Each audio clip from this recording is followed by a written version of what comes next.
अद्भुत अद्भुतम अद्भुतास लयका वाह अद्भुतास प्रस्तुति वाह का गुरु बस आशीर्वाद मिला था सब लोग पाल के यही तरी आशीर्वाद मिली तो मंच तोड़ परफॉर्मेंस आगे भी देखे के मंच के तोड़ देवा। हाँ मंच हिलावे वाला परफॉर्मेंस भैया।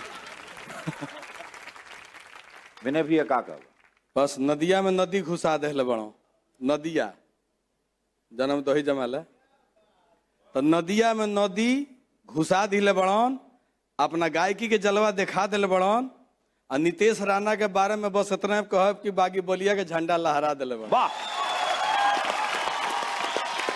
बाहरे बागी बलिया बाहरे बलिया के शेर अद्भुत बागी बलिया। अक्षरा जी का बहुत ही पावरफुल परफॉर्मेंस इनका और जैसे